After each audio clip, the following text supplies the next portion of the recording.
Good evening, everyone. I'm back with yet another video. So at the onset, a very warm welcome to my channel, Eloquent English Enterprise, and a big thank you to all my new subscribers and all the viewers who saw and have appreciated my video, which I had uploaded yesterday on how to tackle with exams, like how to relieve the pressure which our students usually undergo during examination time. So in continuation with that effort, there's yet another presentation.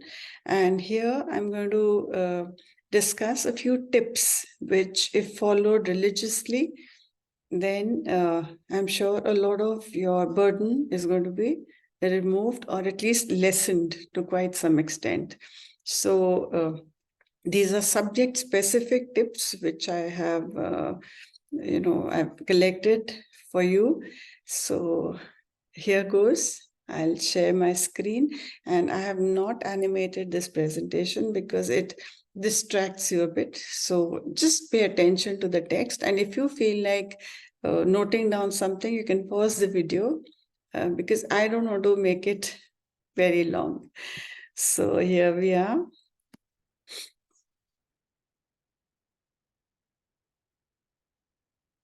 Okay, now these are exclusive study tips for resounding success in examination, right? So here is the first slide. Now, there are certain general tips. Okay, so let's start with the first one, active learning. This means that cramming is to be ditched. Just leave cramming. Instead, try to engage yourself with the material through note taking. Make short notes on exhaustive material, make points, right?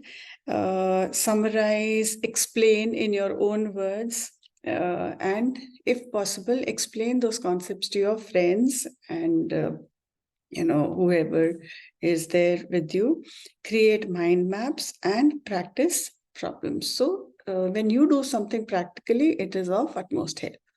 Then there has to be spaced repetition. This means you revisit your information at spaced intervals. That is, you do something, leave it for a while, get back, try to recollect. If you can't, see it again, go through it again. Okay, again after some time. So it's kind of a repeated revision, right? If you do it, combats forgetting. So you may use, if you have time, you may use flashcards and some apps which may be available on the net now, and self-testing. I mean, what I used to do was I would learn a certain, part, and I would put my hand on it, or I would cover it with some card or something, and then I tried to recollect whatever I had learned. So similarly, you too can try this. Third is interleave topics. This means mix up different subjects. You tend to get bored if you keep doing one thing. It tends to make you feel bored. So if you mix up subjects, okay, for 1 hour, I'm going to do this. For the next 1 hour, I'm going to do this. And in between, I'm going to take 15 minutes of music break or for some refreshments. So when you mix up, your boredom is gone and your mind remains refreshed. So this also helps in the consolidation of memory. The next is Pomodoro technique. This means you work in focused 25 minutes duration. Like if you're doing something, give 100% attention to it for just 25 minutes. Because if you exceed that, then your mind tends to get cramped up, and more attention and more taking of knowledge becomes difficult. And I'm talking of average children. I'm not talking of the gifted ones, because those are very few. I'm talking of people like me, normal, average, right? So if you take small intervals with 25 minutes of extensive and very hard work, it's going to help you out. So it's going to help you in your concentration, but you will be able to avoid burnout. The fifth point is practice exams. This, of course, we all do. You all must have been doing. That is the practicing of past papers. So when you do that, in continuation, say you take up 5 past papers of each subject. So when you practice, you tend to get, you get into the rhythm of the paper. You know the pattern. You know what kind of questions would be asked. You know what's the way, like the long answer questions, the short answer questions, something like that. So when you get the knack of it, so the more you practice, and everybody says practice makes a man perfect. So that's the importance of doing more of practice exams. Next one, this actually will help you in the management of your anxiety. And also another advantage of practicing would be that you will be able to identify your weak points. So you can work on those. You know your strong points, but you'll get to know your weak points also. And so you'll be able to give more time to that. Then we come to prioritizing of sleep and exercise. This is again very, very important, because a well-rested and physically efficient mind, is definitely something which will be able to perform and function in a better manner. So if you do that, like you have to sleep for at least 8 hours, you can divide it 4 hours now, 4 hours later. That's up to you, and whenever convenient. So you can do that. The last one is to minimize distractions. Keep your phones away, give them to your parents, give them to your siblings, and be away from them. Because, when you're studying and suddenly the bell rings, your phone, there's some message, you get that indication or notification. So you tend to, your concentration breaks, which is not okay. So try to minimize your distractions. Okay, now quickly we'll go through this. Okay, so now subject-specific tips, mathematics, you can just go through them. I'll also be very fast with this. Visualize concepts, like, you must have photographic memory. So practice as many diagrams, charts, graphs, etc., so that you understand your complex problems. Practice, practice, practice. We know that the more you practice, the better you become. And your steps are of utmost importance in mathematics, because if you miss out on steps, you lose marks. Find shortcuts and patterns to understand, not when you're doing a problem, when you're solving a problem. Try to, like shortcuts, for example, be very good at mental maths. Like 55 fours are, rather than calculating 54s are 200 and 5 fours are 20, so 420. I mean, this way, when you do certain things, it's this kind of mental mathematics is going to help you a lot. Okay, next one, science. Conduct experiments. Of course, when you see something happen, rather than just listening to it or hearing about it, it is going to make things get retained in your mind. Use mnemonics, create memory aids to remember complex scientific terms or sequences. Like, for example, a very small example I'm giving you, in biology, or rather I'd say in botany, you have different types of cells like parenchyma, collenchyma, sclerenchyma. So for parenchyma, they're the most important cells because firstly, they are more in number, they're more extensively found, and they have a lot of knowledge. So parents have a lot of knowledge, parents perform a lot of functions, so parenchyma.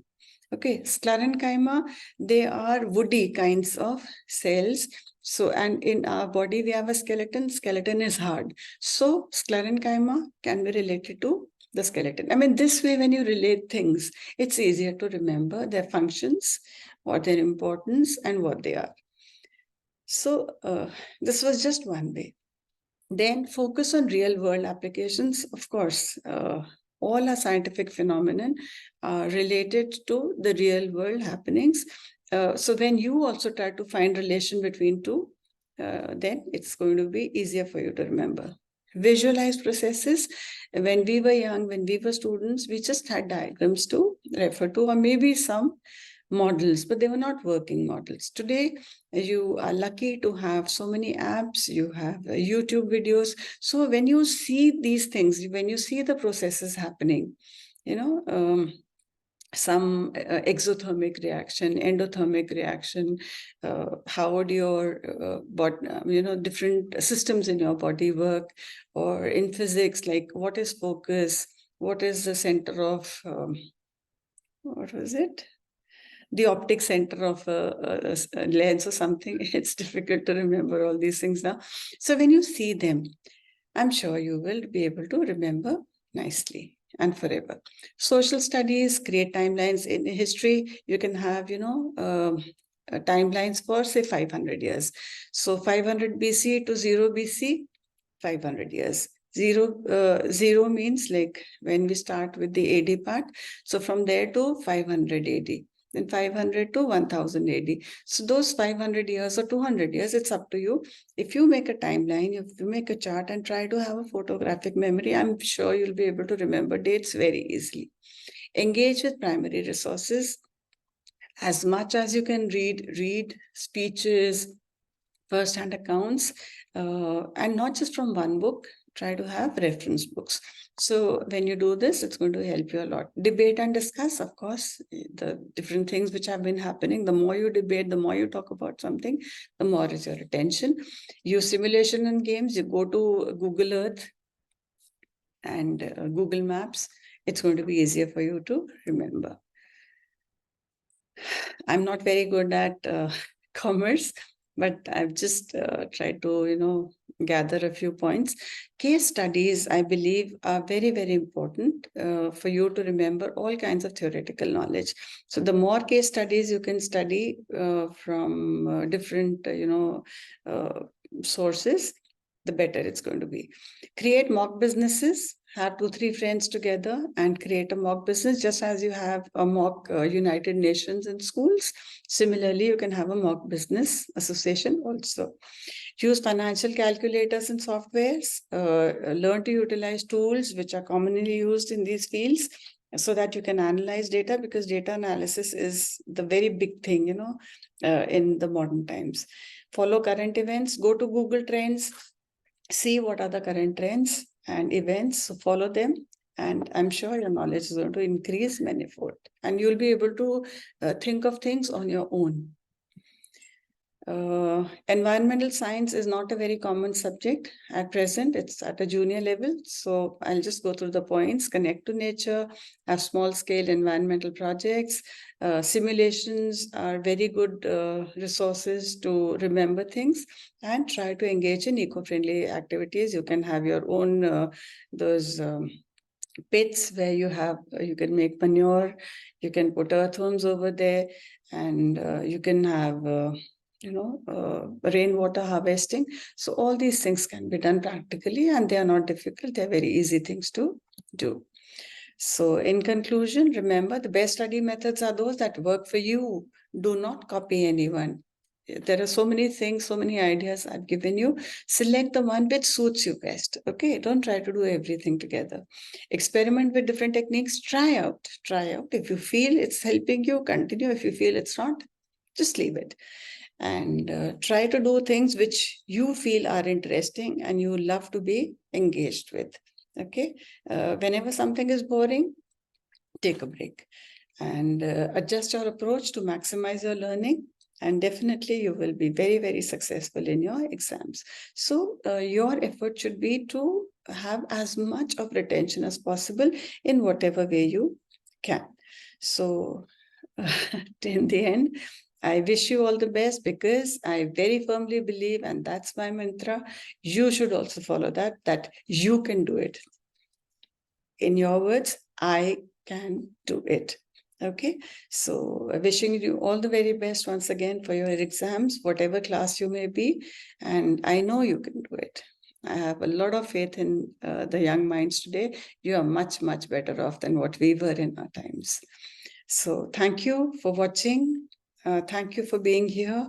And you may pause the video wherever you feel you want to copy down, or you want to remember certain things which I had probably mentioned.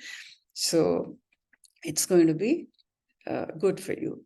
So thank you for watching, and lots of blessings and good wishes for your exams. So bye-bye for tonight. I hope it was helpful. Thank you. Good night.